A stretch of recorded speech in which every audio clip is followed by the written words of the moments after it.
syukur yang harum dan berkenan kepadamu Tuhan Yesus. Dan kini ya Bapa, kami mau buka hati kami, mendengar isi firman-Mu Tuhan Yesus. Mendengarkan isi hati-Mu yang ditabur di tempat ini Tuhan. Urapi hamba-Mu Tuhan, biar bukan dengan hikmat hamba sebagai manusia yang berkata-kata, tapi biar hanya firman yang murni yang ditabur di tempat ini. Urapi Tuhan Yesus, biar apa yang hamba-Mu ucapkan, apa yang diterima dimengerti oleh jemaat-Mu, tepat sama seperti apa yang Tuhan maksudkan untuk disampaikan. Kami mengundang hadirat ruang Maha Kudus memenuhi tempat ini. Kami mengundang Roh-Mu yang kudus menguasai hati, jiwa, dan pikiran kami. Terpujilah nama-Mu Tuhan kekal sampai selama-lamanya. Dalam satu nama yang penuh kuasa, dalam nama Tuhan Yesus. Kerinduanku Bekasi, mari sama-sama kita katakan amin. Berikan tepuk tangan buat Tuhan kita. Silakan duduk kembali Bapak Ibu Saudara sekalian kasih oleh Tuhan.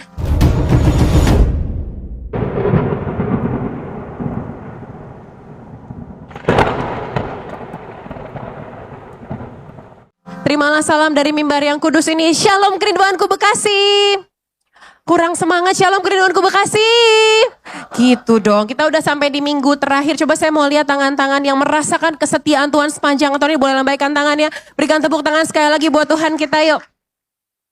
Kita udah sampai di minggu yang terakhir. Kemarin kita udah Natalan, sebentar lagi. Kurang dari 4 hari lagi ya. Kurang lebih 4 hari lagi kita akan masuk di tahun yang baru, tahun 2026. Kenapa saudara masih di sini? Kenapa gak pada liburan? Udah habis THR itu ya? Just kidding saudara. Saya mengucap syukur justru di momen banyak orang memilih untuk liburan, saudara memilih untuk berada di rumah Tuhan. Amin. Gak ada yang salah dengan liburan. Gak ada yang salah. Tapi mencari Tuhan terlebih dahulu, it's the best decision. Amin. Di minggu yang terakhir kita masih dalam tema di sepanjang bulan ini soal Savior King, soal kingship. Dan saya beri judul pada khotbah saya di minggu terakhir di tahun 2026 ini, yaitu Here Comes the Kingdom. Kini datanglah kerajaannya. Kemarin kita sepanjang 1 bulan, minggu yang pertama, kita bahas soal statusnya Yesus sebagai seorang raja. Kita menegakkan statusnya Yesus sebagai seorang raja. Minggu yang kedua, kita bicara soal berbagai nubuatan dan janji yang digenapi lewat kehadiran Yesus. Dengan kehadiran Yesus, janji tentang kedatangan Mesias, tentang raja itu digenapi di dalam Yesus. Kemudian minggu yang ketiga kita bicara soal raja yang merendahkan dirinya, yang meninggalkan segala entitlement dan privilege-nya, dia datang ke dunia untuk menyelamatkan, menolong kita. Kemarin 19 di Arta Gading kita belajar soal Savior King. 24-25 kita bicara soal raja yang datang untuk menyelamatkan setiap kita. Sekarang Natalnya udah lewat, hari Natalnya udah lewat. Raja yang kita sambut udah datang, kita udah nyanyikan tuh, mari kita sambut sang raja.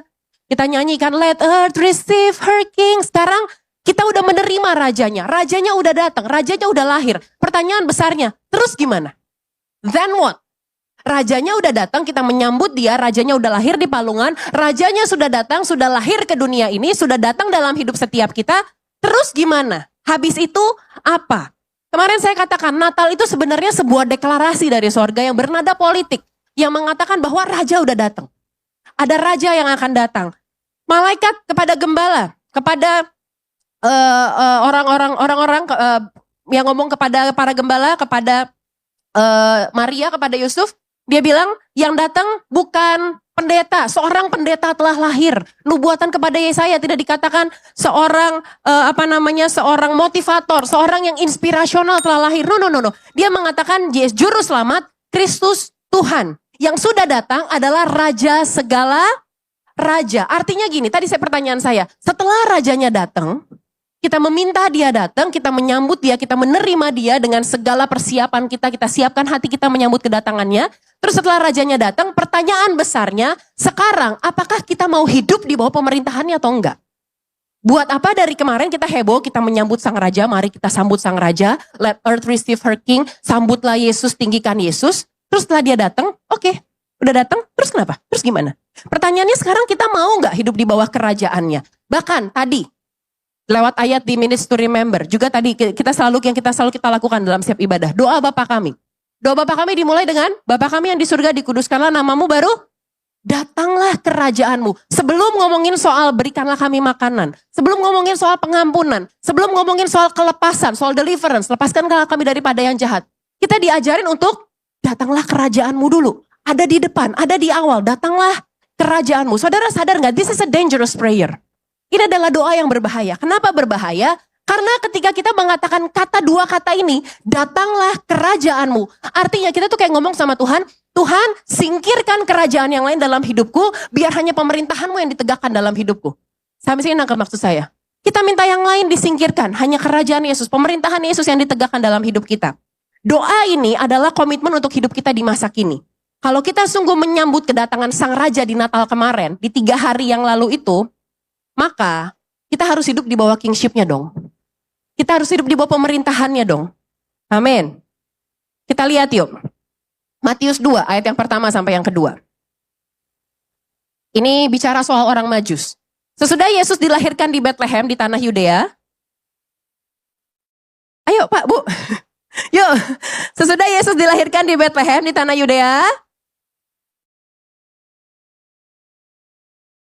Pada zaman, halo, yuk baca sama-sama ayatnya yuk. 3, 2, 1. Pada zaman. Dan bertanya-tanya, di manakah dia, raja orang Yahudi yang baru dilahirkan itu? Kami telah melihat bintangnya di timur, kami datang untuk menyembah dia. Pak, Bu, anak-anak muda, orang Majus itu bukan orang Yahudi.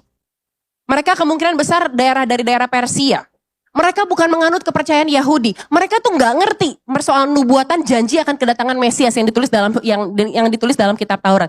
Mereka nggak ngerti. Mereka tidak mengerti. Mereka orang asing. Mereka orang luar. Kalau beberapa arkeolog sejarawan bilang kemungkinan besar kepercayaan mereka adalah namanya Zoroastrianisme.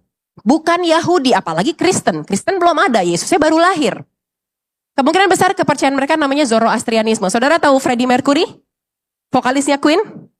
Itu dia kepercayaannya Zoroastrianisme. Dia penganut Zoroastrianisme. Mereka datang, jadi gini, mereka tuh ahli bintang. Mereka tuh ahli astronomi, bukan astrologi ya. Astrologi itu zodiak ya. Ahli astronomi, mereka ahli bintang. Menurut tradisinya mereka, menurut kepercayaannya mereka, kalau ada unusual signs di langit, kalau ada tanda-tanda yang tidak biasa muncul di langit, mereka tuh ngerti perbintangan. Kalau ada tanda-tanda yang aneh, yang unusual, yang tidak biasanya terjadi, there is something big is happening. Ada sesuatu yang besar yang sedang terjadi dan biasanya adalah kelahiran raja. Pada hari itu mereka melihat, ini kok ada tanda yang aneh, ada bintang yang bersinar sangat terang sekali. Maka mereka pergi mencari raja itu, mereka datang jauh-jauh untuk menyembah raja itu. Dan dikatakan kan, kami telah melihat bintangnya dan kami datang untuk menyembah dia, untuk menyembah dia. Dan setelah mereka ketemu sama bayi Yesus, mereka berikan persembahan, mereka menyembah kepada bayi Yesus, mereka berikan persembahan emas, kemenyan, dan mur. Lalu kemudian, ingat ketika mereka baru sampai, mereka ketemu sama Raja Herodes. Dia tanya, di mana sih rajanya? Terus Herodes bilang, kalau kamu udah tahu di mana tempatnya, kasih tahu sama aku ya. Aku juga mau nyembah dia. Padahal Herodes mau membunuh Yesus. Herodes itu dikenal, Herodes Agung, dikenal sebagai raja yang sangat-sangat insecure. Dia bahkan gak ragu untuk membunuh anaknya, keponakannya, saudara-saudaranya, karena dia gak mau ada orang lain menduduki tahtanya. Dia se-insecure itu, dia nggak mau itu ada orang lain duduk di tahtanya, menggantikan dia sebagai seorang raja. Maka, kemudian setelah orang Majus ketemu sama Yesus, mereka menyembah Yesus, memberikan persembahan kepada Yesus, lalu kemudian mereka diberitahukan lewat mimpi. Ingat ayat itu? Diberitahukan lewat mimpi, jangan balik kepada Herodes. Pergi melalui jalan yang lain. Padahal mereka diperingatkan di depan mata, raja yang kelihatan, fisik. Mereka lihat langsung, mereka encounter langsung dengan Herodes. Mereka mendengar tentang Herodes. Herodes kasih perintah sama mereka. Tapi mereka diperingatkan lewat mimpi. Mereka tahu itu Tuhan. Mereka pergi lewat jalan yang lain. Mereka, padahal ya kalau Herodes tahu, Herodes bisa banget cari mereka dan bunuh mereka. Tapi mereka pilih lewat jalan yang lain. Dengar baik-baik. Pertemuan dengan Tuhan. Pertemuan dengan Sang Raja. Pertemuan dengan Sang Juru Selamat pasti mengubah jalan hidup kita. Amin. Pertemuan dengan Sang Juru Selamat ketika kita datang kepadanya, kita menyembah kepadanya, pasti mengubah jalan hidup kita. Pasti ada jalan yang lain. Jadi jangan takut, pasti ada jalan yang lain untuk masa depanmu. Pasti ada jalan yang lain untuk masalahmu. Pasti di dalam Tuhan lebih dari sanggup untuk buka jalan buat kita. Amin. Hari ini kita akan belajar 3 hal. Setelah rajanya datang, terus bagaimana kita hidup di bawah pemerintahannya. Orang Majus, setelah ketemu dengan sang raja, mereka punya another way. Mereka punya jalan yang lain. Bagaimana dengan hidup kita? 3 hal yang mau saya bagikan. Yang pertama, conversion. Conversion atau pemindahan. Berpindah kerajaan. Atau simpelnya pertobatan. Gini loh. Masuk dalam kerajaan Allah itu bukan lewat moral yang baik. Bukan lewat moralitas. Bukan lewat ritual agamawi. Bukan lewat sekedar, baptisan. Kemarin kita baru baptisan, Bapak Saudara sekalian, kurang lebih sekitar 50-an orang dibaptis. Dan sekitar 20-25% bukan dari orang percaya. Berikan tepuk tangan kemuliaan buat Tuhan yuk. Masuk dalam kerajaan Allah, masuk dalam kerajaan sorga, bukan lewat itu semua. Gak ada yang salah dengan itu. Bukan juga lewat warisan agama keturunan. Kenapa kamu Kristen hari ini? Ya keluarga Kristen soalnya. Terus percaya Yesus Tuhan. Ya kata keluarga gitu sih. Ngalamin Yesus Tuhan. Maksudnya gimana Pak? Masuk dalam kerajaan Allah bukan lewat itu semua. Tapi lewat pertobatan. Sama-sama bilang saya lewat pertobatan. Lewat pertobatan. Matius 4 ayat yang ke-17. Sejak waktu itulah Yesus memberitakan, bertobatlah, sebab kerajaan sorga sudah dekat. Sayangnya kita, saya nggak nuduh saudara sekalian, kadang-kadang saya juga kok. Kita kadang-kadang memperkecil arti pertobatan. Kita berpikir bertobat itu sebatas, berhenti melakukan kebiasaan dosa yang lama. Sebatas kita jadi orang yang lebih baik. Sebatas sekarang jadi lebih rajin ke gereja. Sebatas sekarang kita kalau misalnya nyanyi berani angkat tangan. Bukan itu nggak salah, nggak ada yang salah dengan itu.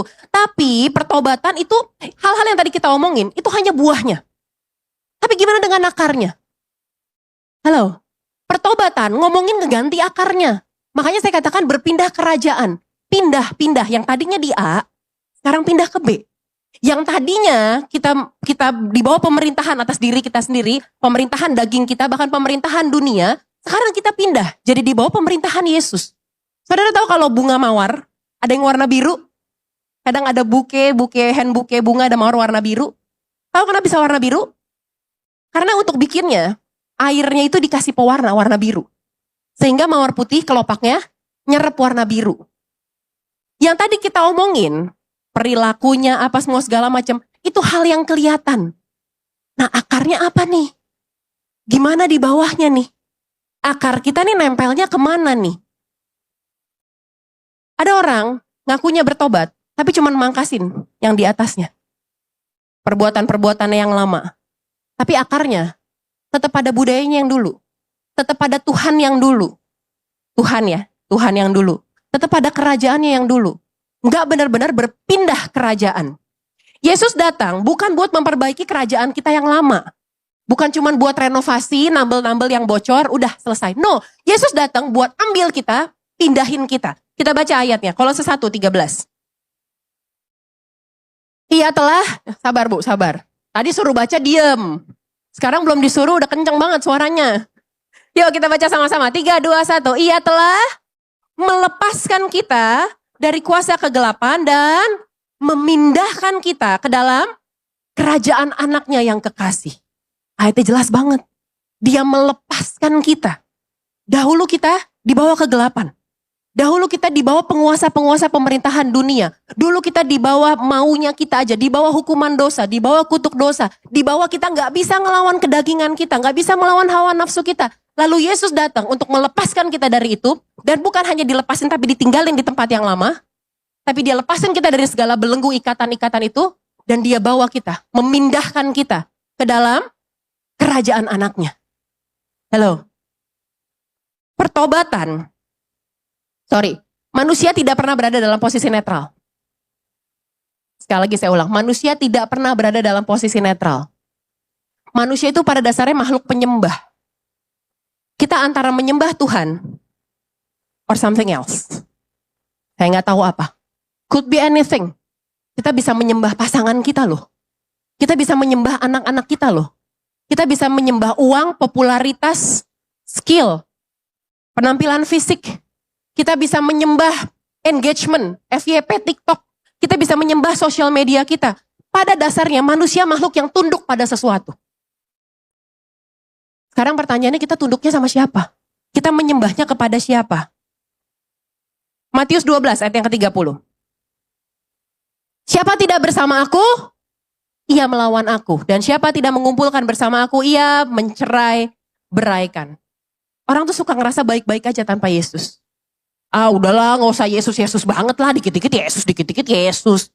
Udahlah gak usah Kristen banget lah, malu lah. Zaman sekarang udahlah gak usah terlalu kelihatan banget. Semua agama sama. Kalau semua agama sama, kasih tahu sama saya di mana yang Tuhan yang datang nyerahin nyawanya buat kita. Halo.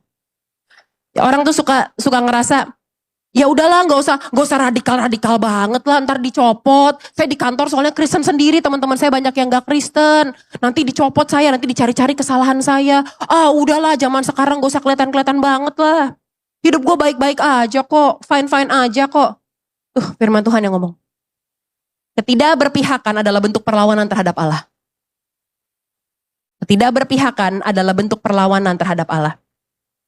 Makanya kata pertobatan, dari akar katanya, asal katanya itu bahasa aslinya metanoia. Metanoia. Meta, kayak toko buku tuh. Toko buku metanoia. Meta itu artinya melampaui, perubahan, exceeding. Noia artinya pola pikir, pusat pengambilan keputusan, pusat penilaian, pusat pengambilan keputusan. Metanoia atau pertobatan pakai kata metanoia, pertobatan jadi artinya itu perubahan pola pikir. Bukan cuma sekedar nyesel, bukan hanya sekedar nangis-nangis menyesal, apalagi nyesel karena ketahuan. Kalau nggak ketahuan jalan terus. Aman, istri nggak bakal lihat WA lah, orang istri aja nggak bisa buka password handphone saya nggak bisa. Siapa suami istri yang nggak tahu password suaminya? Bu, siapa ada suami istri yang saling nggak tahu password suami istri? Privacy. Lah, satu tempat tidur handphone privacy. Gimana sih? Metanoia, perubahan pola pikir. Bukan hanya sekedar nyesel karena ketahuan. Bukan hanya sekedar nyesel karena harus menanggung konsekuensinya. Bukan benar-benar ininya yang berubah. Kalau kita nih liburan, musim liburan. Mungkin saudara pengen ke Singapura gitu. Saudara kemudian naik, ada di boarding gate, bukan yang ke Singapura. Tapi ke Jerman misalnya. Jauh banget Jerman, ya gitulah. Tapi ke Jerman. Ketika sadar, salah. Gue mau ke Singapura. Ini ke Jerman. Orang waras, ngapain? Putar balik, cari di mana boarding gate ke Singapura. Tapi celakanya kita udah tahu salah jalan. Gue salah jalan nih. Terus susah mau balik lagi. Gue salah jalan nih, gue pacaran sama dia nih. Toksik, tukang mukulin, tukang selingkuh. Terus? Ya tapi gue cinta. Amat ah. Jangan DM saya kalau kayak gitu. Cepundung.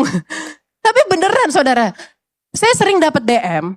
Saya mohon maaf, bukannya ngecilin, bukannya apa. Sering dapat DM, dia bilang, "Kak, pasangan saya toksik, mukulin, selingkuh, ngatain saya, apa semua segala macam." Terus apa? Pakai pinjol, pakai KTP-nya dia, terus dia ditinggalin, sekarang dia dikejar-kejar pinjol. Terus habis itu saya tanya, "Terus gimana?" "Saya nggak bisa putusin dia, Kak." "Kenapa?" "Saya sayang." "Ya udah, nggak usah cari gua." Terus kamu tuh mengharap jawaban apa? Terusin, bagus, semangat ya. Saya tanya, "Kamu udah nikah belum?" "Belum." "Masih pacaran?" "Iya." "Udah berapa lama pacarannya?" 3 bulan.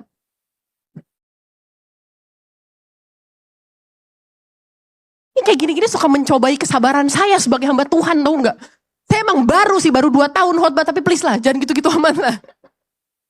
Tapi maksud saya gini, metanoia, pertobatan itu berubahnya dari sini. Gak ada orang tiba-tiba selingkuh, gak ada. Hari ini aku sangat mencintai istriku istri terbaik di dunia, aku sayang sama anak-anakku. Keluar sampai kantor, lihat temen di kubikel lain, langsung pacaran, pegang tangan, pergi. Gak ada. Semua dimulai dari pikiran, dari mulai kok istri gue sekarang berubah ya. Sejak punya anak badannya nggak segitar Spanyol dulu ya. Mulai agak-agak lurus nih sekarang nih. Males. Kok dia sekarang nggak pernah dandan ya? Mulai, aduh anak-anak berisik banget kalau di rumah, pusing, enakan ada di kantor. Semua dimulai dari pikiran. Makanya pertobatan dimulai dari perubahan pola pikir. Dari sininya dulu nih. Dari sininya nih. Dari pikiran. Banyak orang nangis-nangis di gereja tapi hidupnya masih gitu-gitu aja. Ngapain? Casting, main sinetron. Ngapain? Alkitab gak menggambarkan dunia dalam spektrum abu-abu. Kontras. Gelap gak bisa bersatu dengan terang. Titik. Gak ada istilah tapi remang-remang juga estetik. Gak ada. Gelap gak bisa bersatu dengan terang dan gelap tidak bisa bersatu. Alkitab bilang, kalau kamu panas, panaslah. Kalau kamu mau dingin, dinginlah. Jangan suam-suam kuku. Yang suam-suam kuku dimuntahin. Gak ada spektrum abu-abu. Efesus 2 ayat 1 sampai 2.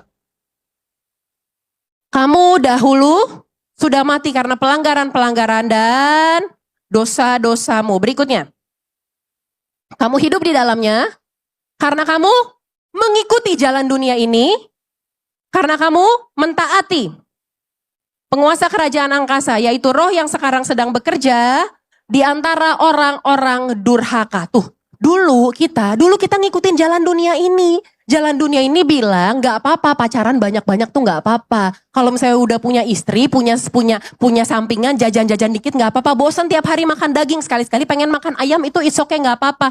Boleh kok pergi jajan di luar, yang penting kan masih pulang tiap malam ke rumah.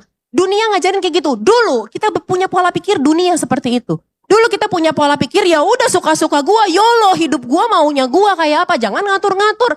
Tapi kemudian itu firman Tuhan katakan. Dulu kita di kerajaan sana, di kerajaan yang lain, kita menaati penguasa kerajaan angkasa. Roh-roh yang bekerja di antara orang-orang durhaka.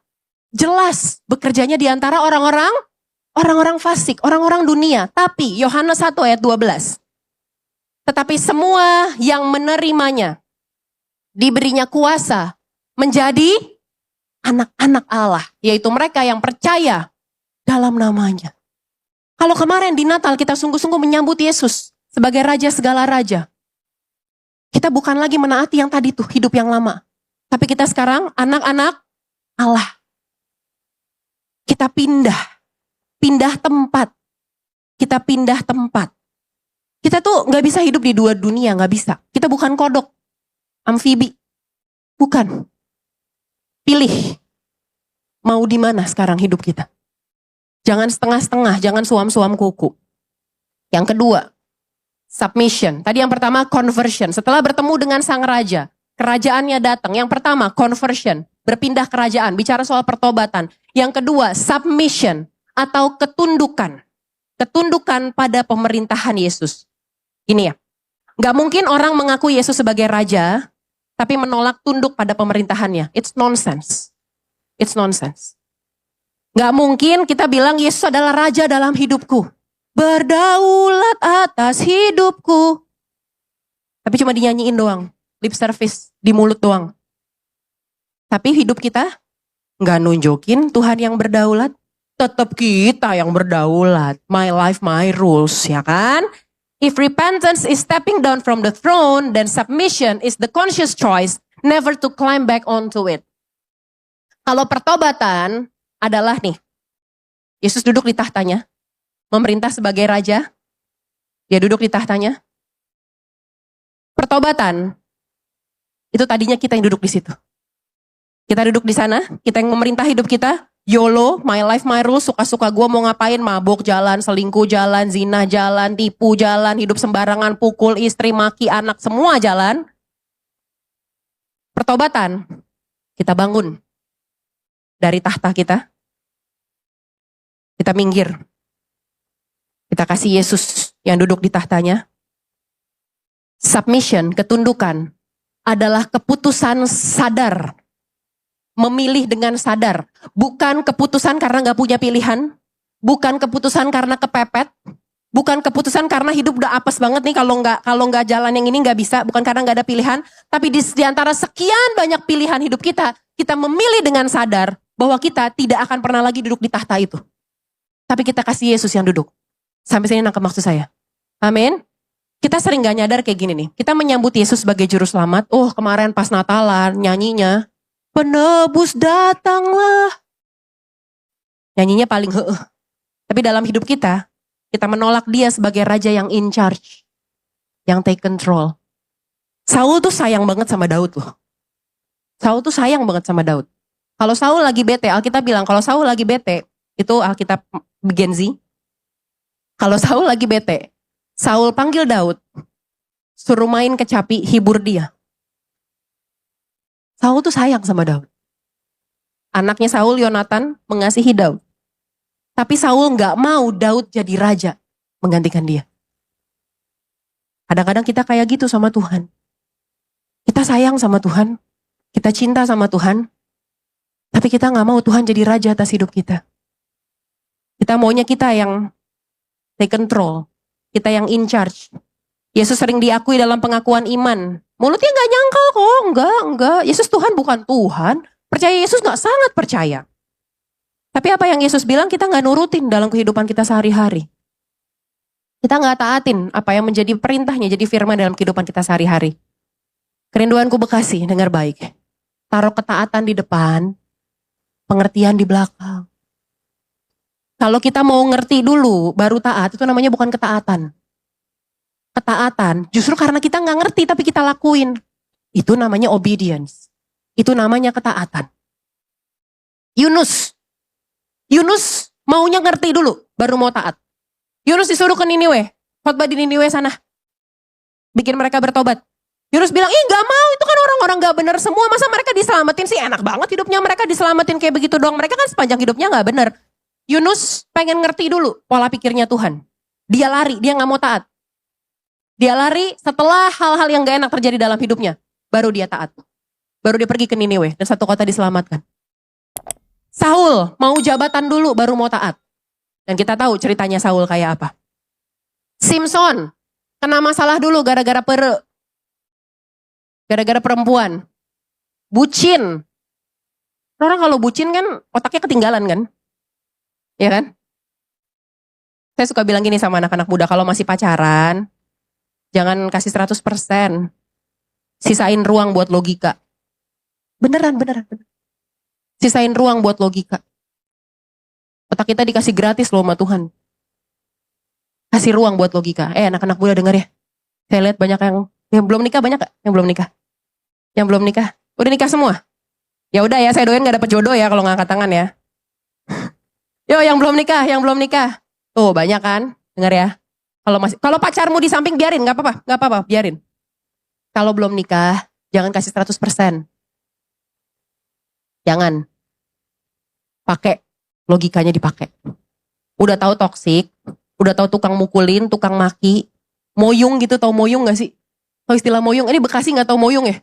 Kalau saya di Gading ngerti tuh. Udah tahu moyung. Kenapa jadi kesini khotbah saya? Oke, Simson kena masalah dulu. Kena dulu, ketahuan dulu titik lemahnya di mana, baru mau taat. Tapi kita lihat Abraham nggak pakai bakbi bu bebo, nggak pakai banyak debat sama Tuhan. Abraham ambil Ishak, sembelih dia, jadikan korban persembahan buat aku. Alkitab bilang pagi-pagi benar. Nggak pakai banyak alasan, nggak pakai bentar Tuhan, saya diskusi dulu sama istri ya. Nggak. Bentar Tuhan, saya doain dulu ya. Doain apa, orang gue yang suruh, kata Tuhan. Bentar Tuhan, enggak. Dia ambil Ishak. Ishaknya nanyain, di mana Pak? Dombanya ada ntar di atas. Sampai Ishak diikat, sampai tangannya terangkat ke atas, siap menyembelih Ishak. Baru Tuhan bilang stop. Tuhan nggak kasih clue sama Abraham. Abraham, kamu kan sayang banget sama Ishak nih. Boleh nggak Ishaknya aku minta? Gimana Tuhan, yang bener masa diminta sih? Enggak, ngetes doang aja. Nanti di atas aku sediain domba kok. Kalau Tuhan kayak gitu kan enak kan? Oh aman, udah Sak, tenang aja Sak. Papa cuma pura-pura ya, nanti Tuhan sediain domba ya. Tapi enggak. Abraham gak ngerti kenapa anak yang dijanjikan, yang Tuhan bilang lewat keturunanmu, bangsa-bangsa yang besar dan lain-lain aku memberkati kamu. Abraham gak ngerti, tapi dia taat. Taatnya ditaruh di depan, ngertinya di belakang. Daud pun demikian. Daniel gak ngerti kenapa harus lewatin Goa Singa. Sadrak, Mesak, Abednego gak ngerti. Yusuf gak ngerti kenapa dia harus dijual dulu, difitnah dulu, masuk penjara dulu. Dia gak ngerti. Tapi taruh ketaatannya di depan. Ketaatanmu tidak akan pernah Tuhan sia-siakan. Amin. Kita gak ngerti, tapi Tuhan ngerti. Gak apa-apa kita gak ngerti, yang penting Tuhan ngerti. Yang penting Tuhan tahu. Amin. Kerajaan Allah, bicara soal otoritas. Kita sering, kalau kita dengar kata kerajaan Allah, kita sering ngegambarin, oh ada istana di langit. Istananya terang, ada tangga. Tangganya terang, dari langit awan-awan turun ke bawah. Terus kita naik, ada gerbangnya, yang kalau kebuka pelan-pelan gitu. Ada suaranya, suara malaikat gitu kan. Haleluya gitu. Terus kita jalan lantainya emas. Terus kita jalan, wah indah banget. Kita ngebayangin kerajaan Allah tempat di masa depan. Nggak salah. Tapi Alkitab menggambarkan kerajaan Allah sebagai pemerintahan yang aktif dalam hidup kita saat ini. Saat ini. Lukas 17 ayat 20-21.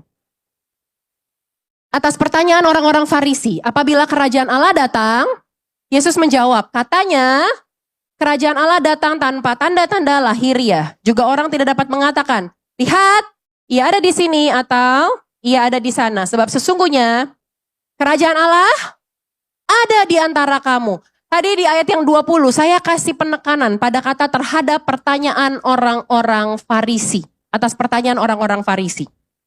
Orang-orang Farisi itu gila-gila hal yang nampak. Hal-hal yang kelihatan. Pakai jubahnya, terus ritual-ritual agamawinya. Mereka beribadah katanya doa-doa di pinggir jalan supaya dilihat orang. Mereka taat hukum Taurat, mereka bawa korban. Orang Farisi tergila-gila dengan apa yang kelihatan. Tapi Yesus yang mereka nanti-nantikan, Mesias yang mereka tunggu-tungguin, di depan mata mereka nggak tahu, mereka menolak. Makanya kitab Lukas menggambarkan atas pertanyaan orang-orang Farisi. Terus Yesus bilang apa? Kerajaan Allah datang tanpa tanda-tanda lahiriah kepada orang Farisi yang pikirannya kepada apa yang kelihatan. They are best at rituals. Tapi hati mereka menolak tunduk pada Yesus. Sementara Yesus bilang, kerajaan Allah ada di tengah-tengah kita. Kerajaan Allah ada di dalam rumah tanggamu, Pak, Bu. Ketika kamu minta Yesus hadir dan mempersilakan Yesus take over semua hidupmu, kerajaan Allah ada dalam rumah. Kerajaan Allah ada dalam rumah tanggamu. Kerajaan Allah ada dalam masa depanmu, anak-anak muda. Asal kita kasih Yesus duduk di tahtanya dalam hidup kita. Gimana Yesus bisa memerintah? Kerajaan Allah ditegakkan. Kalau yang duduk di tahtanya masih kita. Halo. Kalau yang duduk di tahtanya masih kita, masih maunya kita, masih kehendak kita, masih egonya kita, masih dagingnya kita. Gimana caranya dia memerintah? Gimana caranya kita undang Yesus masuk dalam rumah kita, dalam keluarga kita? Aku menyambut engkau Yesus. Hadirlah, lahirlah, datanglah di rumahku. Tapi kita kasih Yesus cuma di ruang tamu. Tahu kan di ruang tamu, ada tamu datang, terus dia sembarangan gitu. Bagusnya rumahnya ya, kamar di mana kamar. Terus buka dapur, masak sendiri, nyomotin makanan. Ada tamu kayak begitu? Atau saudara tamu kayak begitu? Gak ada. Kalau kita cuma kasih Yesus sampai akses di ruang tamu. Jadi cuma bisa sampai di situ aja. Ketika kita datang, udah minum? Yesus. Silakan minum dulu. Silakan. Iya duduk aja, have a seat. Anggap aja rumah sendiri.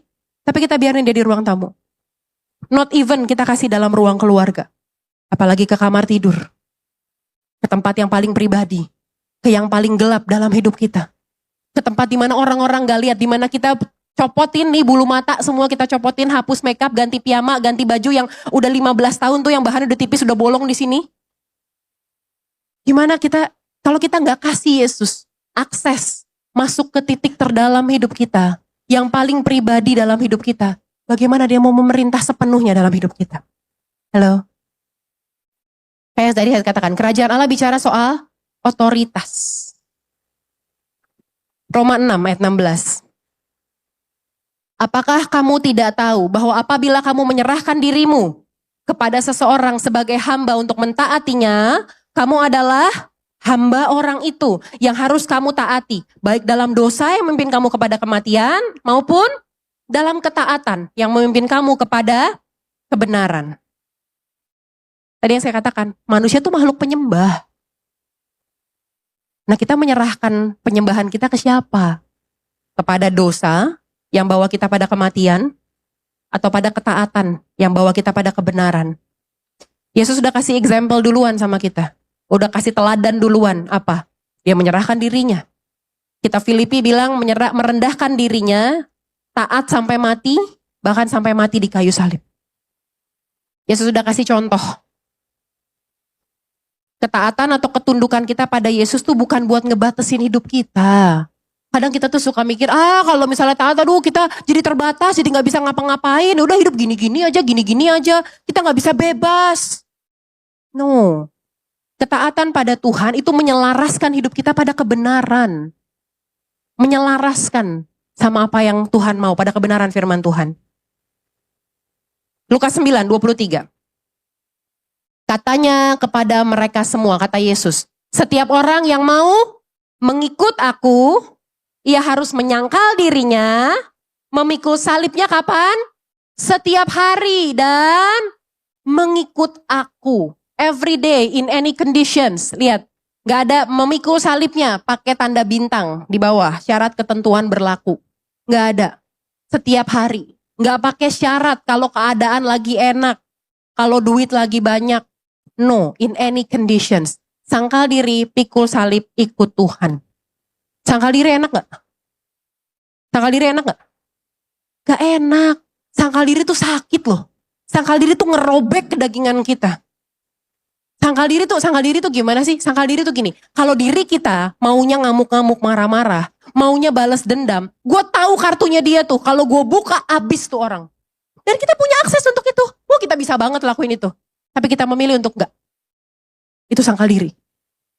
Daging maunya kalau istri lagi ngelawan gitu kan, lagi cerewet lagi, ya lagian papa sih gini. Bawaan kita, mungkin bapak sebagai laki-laki, aduh bawel banget nih orang, bawaannya pengen gampar gitu. Diem enggak? Tapi kita milih untuk tenang, tarik nafas, peluk istrimu, capek ya mah, baru jambak. Diem aja sih. Sangkal diri di saat pengen marah, di saat pengen maki, tapi memilih untuk no, enggak. Di saat pengen bales, tapi memilih untuk tidak.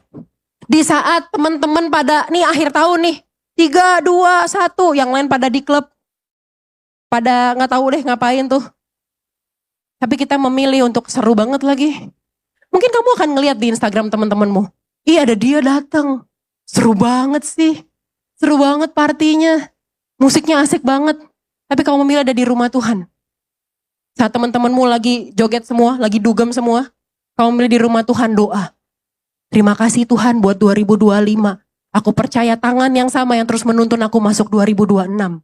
Ambil perjamuan suci, doa sama Tuhan. Itu sangkal diri loh. Di saat kita ngerobek kedagingan kita. Rasanya gak enak emang. Tapi kita tunduk pada pemerintahan Yesus dalam hidup kita. Amin. Tadi saya katakan kita gak bisa hidup di dua dunia. Gak bisa. Pilih. Nih minggu terakhir. Pilih. 2026 kamu mau jalan sama siapa? Gak capek. Memerintah hidup sendiri gak capek. Capek kan? Bingung sendiri kan habis itu kan? Salah lagi ambil keputusan. Salah lagi pacaran sama dia. Padahal Tuhan udah kasih tanda. Jangan. Ngeyel. Tuhan udah kasih tahu. Sekarang 2026 mau gimana? Ambil keputusan hari ini yuk. Setelah Natal kemarin sambut sang raja, terus rajanya sekarang di mana posisinya? Rajanya pakai jubah, pakai mahkota, tapi di halaman depan. Atau kamu izinkan rajanya menempati posisinya, duduk di tahtanya dalam hidupmu. Yang ketiga, yang terakhir.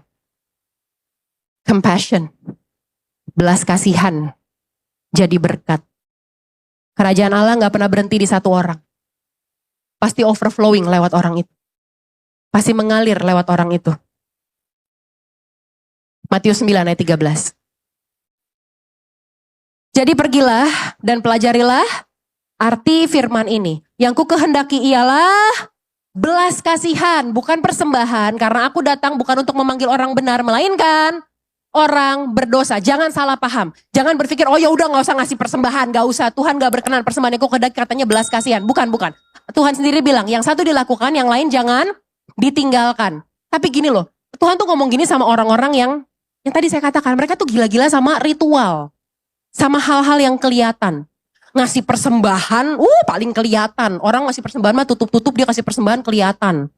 Ngasih donasi kelihatan. Semuanya, dia ritual-ritual agamawi, doa Bapa kaminya hafal. Hafalnya tuh sampai kayak nge-rap, tau gak? Bapa kami di surga, dikuduskanlah namamu, datanglah kerajaanmu, jadilah kehendakmu. Sampai Eminem aja tuh kaget lihat dia gitu. Wih, jago banget nih orang gitu.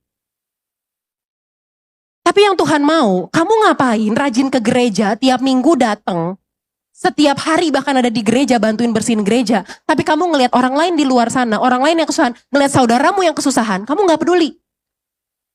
Kamu lihat, gak usah jauh-jauh deh, tetangga sekitarmu mungkin. Mungkin keluar di depan nih. Tahu suka ada gerobak, kardus. Isinya bisa satu keluarga tinggal di situ. Yang kalau keluar, kayak film Dono gitu. Banyak banget keluar dari situ anak-anaknya. Terus kamu cuman lagi macet di jalan, sambil makan kentang McD gitu. Habis drive thru, makan burger di tangan, kentang di kiri, Coca-Cola di tengah. Lihat orang-orang kayak gitu cuma, ih kasihan ya, anaknya banyak banget. Gimana sih udah miskin punya anak banyak. Terus udah jalan, ya kasihan ya. What for? Tuhan bilang yang ku kehendaki belas kasihan. Kalau kita bilang kita warga kerajaannya, teman-teman pemusik boleh standby yuk. Kalau kita bilang warga kerajaannya, dalam sebuah kerajaan ada budayanya kan? Indonesia, pemerintahan ada budayanya, budaya Indonesia. Apa? Berbahasa Indonesia misalnya. Terus kita orang timur, orang Indonesia lah. Buat kita tuh pakaian yang sopan tuh yang ketutup. Kalau crop top sama mini-mini kita pikir itu budaya barat. Ada budayanya, gak usah jauh-jauh. Kita di rumah aja ada budaya kan. Satu budaya di rumah saya apa? Di rumah kami budayanya, kalau dari luar rumah gak boleh naik tempat tidur sebelum ganti baju. Cuci tangan, cuci kaki. Belum mau mandi gak apa-apa deh, tapi minimal cuci tangan, cuci kaki, ganti baju. Gak ada ceritanya pakai baju yang dari luar naik tempat tidur. Itu budaya di rumah kami. Kalau anak saya lakuin itu, sebagai orang tua, saya akan bilang, Gene bangun. Ganti baju dulu. Udah cuci tangan, cuci kaki belum? Cuci kaki dulu. Karena itu budaya. Budaya kerajaan sorga. Belas kasihan. Berapa kali saudara lihat di Alkitab dikatakan, maka tergeraklah Yesus oleh belas kasihan. Maka tergeraklah hati Yesus oleh belas kasihan. Yesus lagi jalan. Ada orang. Dia lihat orang lumpuh, orang buta dan lain-lain. Maka tergeraklah hati Yesus oleh belas kasihan. Saya mau tanya, emang Yesus datang ke dunia kenapa sih? Kalau bukan karena belas kasihan? Kenapa Yesus datang ke dunia? Kenapa Yesus lahir? Dia meninggalkan sorga, membatasi dirinya. Dia yang tidak terbatas, membatasi dirinya dalam rupa bayi. Hidup menjalani kehidupan sebagai manusia. 33 tahun. Lama loh 33 tahun. Kelihatannya masih muda, tapi coba 33 tahun. Lama loh. Buat siapa? Nih, buat serbuk jas-jus kayak kita semua nih. Karena belas kasihan. Di pikirannya Allah. Kasihan nih jiwa-jiwa ini. Nanti kalau mereka mati roh mereka gimana? Masa dalam ratap tangis kertak gigi, dalam api yang kekal? Gak bisa. Aku mengasihani mereka. Aku berbelas kasihan atas mereka. Oke, I will come. Aku akan datang untuk nyelamatin mereka. Sejak semula, kemarin tanggal 24 saya katakan, sejak semula Yesus lahir untuk mati. Dia bukan lahir untuk mengejar cita-cita.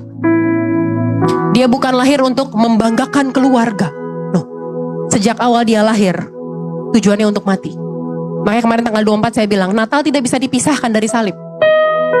Orang Kristen suka berpikir ini dua event yang berbeda. No. Ini satu rangkaian. Utuh. Satu rangkaian yang utuh. Dia lahir untuk mati. Buat saudara dan saya. Kenapa? Karena belas kasihan. Kalau kita hidup dalam kerajaannya, kita berbelas kasihan gak sama orang? Kita udah menerima belas kasihan yang begitu besar dari Tuhan loh. Terus masa berhenti di kita sih? Masa egois sih kita sih? Masa kita simpen terang itu buat kita sendiri sih? Kita mau terang sendirian, biarin yang lain gelap-gelapan aja, biarin mereka gak bayar listrik sih, tokennya udah bunyi-bunyi. Kita menerima belas kasihan yang besar. Kita menerima pengampunan yang besar. Kita menerima anugerah yang begitu besar. Ayo punya belas kasihan sama orang lain. Gak usah peduli dia latar belakangnya apa. Yesus datang buat orang berdosa. Tadi Matius 9:13 nih ayatnya. Aku datang bukan memanggil orang benar, tapi orang berdosa. Orang berdosa siapa sih? Ya kita semua. Apalagi mereka yang belum mengenal kebenaran. Yesus datang buat mereka loh. Jangan kita berpikir, oh saya mau bantuin, tapi kalau yang Kristen-Kristen aja. Kalau yang agama lain gak usah. Nah, orang Yesus datang buat mereka juga kok. Yesus datang buat mereka. Karena pertanyaannya mereka mau terima atau enggak. Pertanyaan yang sama buat kita. Yesus datang buat kita. Kita mau terima atau enggak?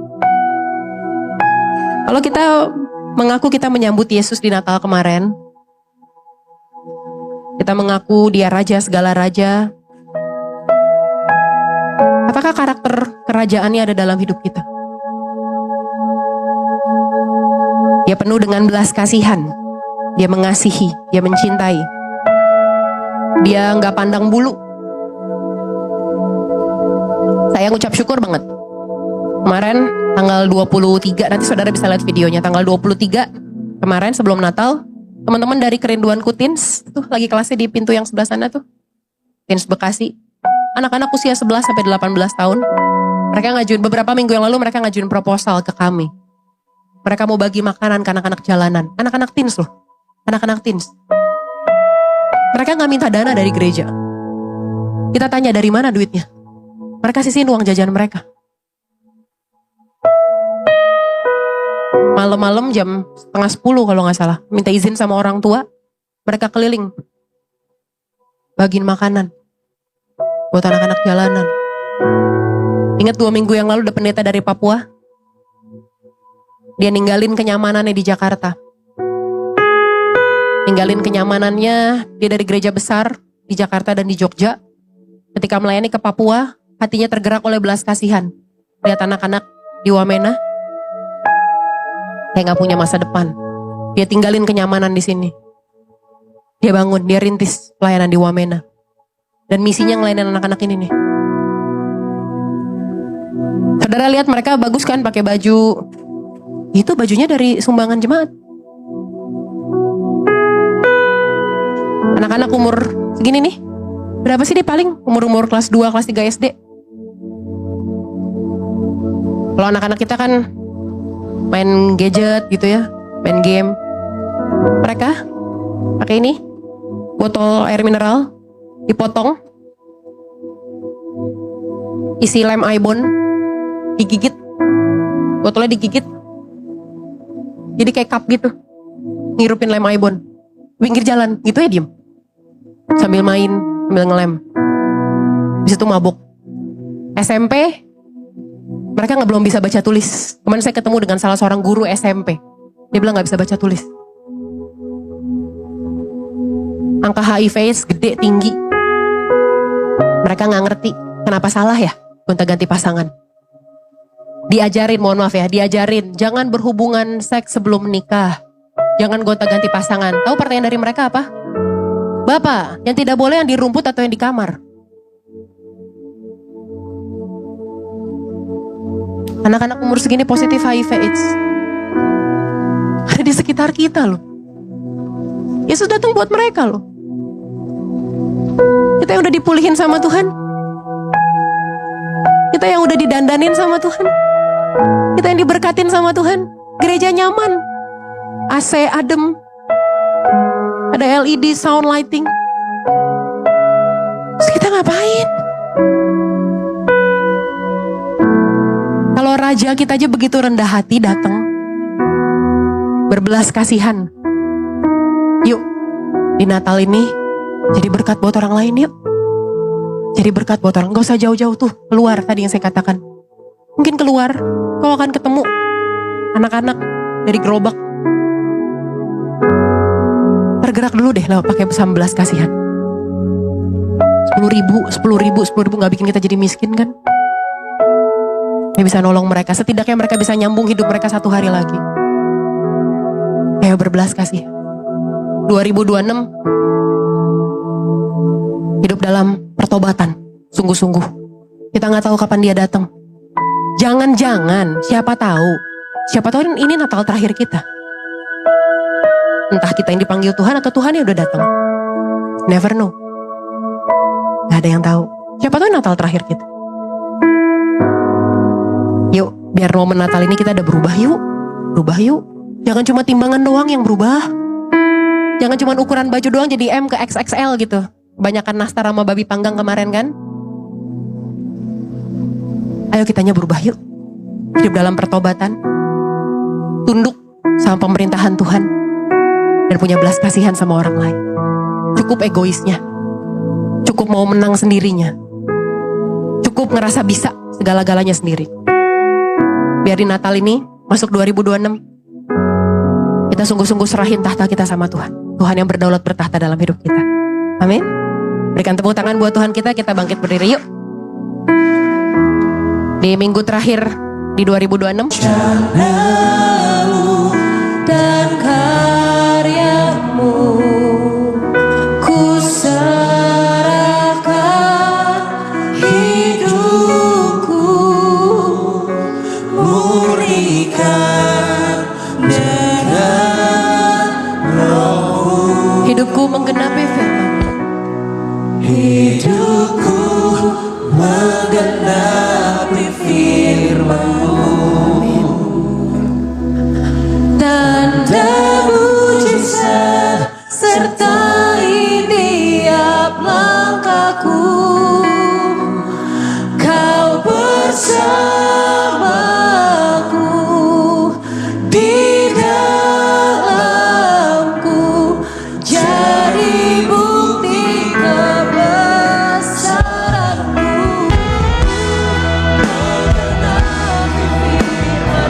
Biar orang lain lihat, biar orang lain tahu siapa Yesus yang kau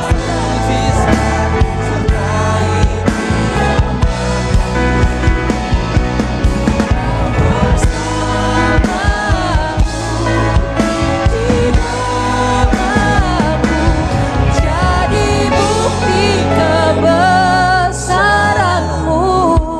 Sekali lagi katakan, hidupku menggenapi firman-Mu. Tanda mujizat sertai tiap langkahku. Yes. Kau bersamaku di dalamku, jadi bukti kebesaran. Sekali lagi jemaat Tuhan saja. Jemaat Tuhan saja, kerinduanku Bekasi. Hidupku menggenapi firman-Mu. Tanda mujizat sertai tiap langkahku. Biar orang lain lihat.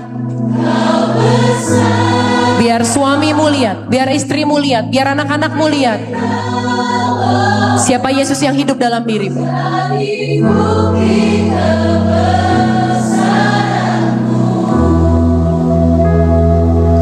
Kalau saudara perhatiin, Natal tuh di banyak belahan dunia udah dirayakan hanya sebagai festival. Bahkan banyak orang gak tahu Natal tuh ngapain sih. Buat mereka it's just holiday season. Libur akhir tahun, pergantian tahun. Ada tradisinya tukeran kado, kumpul keluarga, makan bareng. They don't even know the reason behind Christmas. Hari ini kita merayakan Natal, kita tahu persis siapa yang kita rayakan. Kita tahu persis kenapa pribadi itu harus datang. Dan kita sambut dan kita rayakan. Maka jangan berhenti di kita. Dunia ini sedang berjalan menuju kehancurannya, menuju kegelapan, menuju kehancurannya. Dan kita gak tahu kapan waktunya akan selesai. Bukankah kita yang hidup hari-hari ini, kita sedang hidup dalam penantian akan kedatangan yang kedua kali. Kerajaannya ditegakkan. Dia memerintah selama-lamanya. Pada berkesudahan kerajaannya, kekal. Dan Alkitab bilang kita akan memerintah bersama-sama dengan dia di kerajaan surga. Gak rindukah kita melihat lebih banyak orang bareng-bareng sama kita? Pesta di kerajaan surga. Gak tergerakkah hati kita dengan belas kasihan untuk kasih tahu siapa Yesus, siapa Yesus? Jangan mulut kita Yesus, Yesus, Yesus, Yesus, tapi kelakuan hidup kita tidak mencerminkan siapa Yesus yang kita sembah. Sehingga orang lain bilang, ngapain sih? Orang Kristen mah. Yesus aja di mulutnya, tahu Yesus siapa tuh? Kelakuannya lebih ngeri daripada gua. Kata orang dunia, kata mereka yang tidak mengenal Yesus. Kata mereka orang-orang durhaka, kata mereka orang-orang fasik, kata mereka orang-orang yang bahkan sedang berjalan menuju kegelapan. Pintu anugerahnya masih terbuka. Dia masih sabar. Dia masih kasih kesempatan untuk kita hidup dalam pertobatan, menyerahkan seluruhnya komando hidup kita pada komandan satu-satunya, raja satu-satunya namanya Yesus. Dan untuk jadi berkat buat orang, supaya gak berhenti di kita, tapi orang lain bisa lihat, orang lain tertarik sama Yesusmu. Orang lain bukan tutup pintu, tutup buku sama Yesus kita, tapi orang lain justru pengen tahu siapa Yesus. Siapa sih? Siapa sih? Kamu tuh sering ngepost ayat, buku apa sih itu? Kamu tuh sering bikin kata-kata yang bagus-bagus itu tuh. Aku kalau baca tuh tenang deh hati. Itu buku apa sih? Kamu kasih Alkitab. Beritakan tentang Yesus. Gue tahu hidup lu kan berat banget ya. Gimana tuh setelah suami begini, anak lu kan gini ya. Kok kamu kuat sih? Kok bisa sih tetap senyum? Gak jadi stres, gak gila, gak suicide. Kasih tahu siapa sumber kekuatan. Ceritain kalau kita ditolong sama Yesus. Tidak rindukah kita melihat orang lain mendapat pertolongan yang sama dari Yesus yang kita sembah, yang jadi alasan kita berkumpul hari ini. Yang lalu-lalu ya, tinggal 3 hari lagi loh tahun 2025. Enough. Jangan bawa luka yang sama, jangan bawa dosa yang sama, jangan bawa rasa pahit, rasa sakit yang sama. Jangan bawa air mata itu lagi, jangan bawa nyalahin dirimu sendiri lagi. Aku salah, aku bodoh, aku ini itu. Enough. Udah. Pindah. Conversion. Pindah kerajaan. Dari kerajaan gelap masuk dalam kerajaan anaknya yang kekasih. Hidup sepenuhnya di bawah pemerintahan Yesus. Here comes the kingdom. Biar kerajaan Allah ditegakkan dalam hidup setiap kita. Amin. Sekali lagi yuk. Hidupku menggenapi firman. Hidupku menggenapi firman-Mu. Tanda mujizat sertai tiap langkahku. Kau bersamaku di dalamku, jadi bukti kebesaran. Kau bersamaku, kau di dalamku. Kau bersamaku di dalamku, jadi bukti kebesaran. Sekali lagi jemaat Tuhan, kau bersamaku, kau di dalam. Bersamaku di dalamku, jadi bukti kebesaran-Mu. Berikan tepuk tangan buat Tuhan. Materaikanlah firman-Mu Tuhan Yesus, berakar, bertumbuh dan berbuah lebat dalam kehidupan setiap umat-Mu di sore hari ini ya Bapa. Kami telah diberkati oleh benih kebenaran firman-Mu. Di minggu yang terakhir ini Tuhan, kami bawa korban ucapan syukur kami kepadamu Tuhan Yesus. Terimalah Tuhan setiap persembahan umat-Mu menjadi persembahan yang berkenan kepadamu ya Bapa. Berkatilah gereja ini Tuhan, agar gereja ini mampu mengelolanya dengan bertanggung jawab, dengan benar, dengan tepat di pemandangan Tuhan. Di dalam nama Tuhan Yesus. Haleluya. Amin.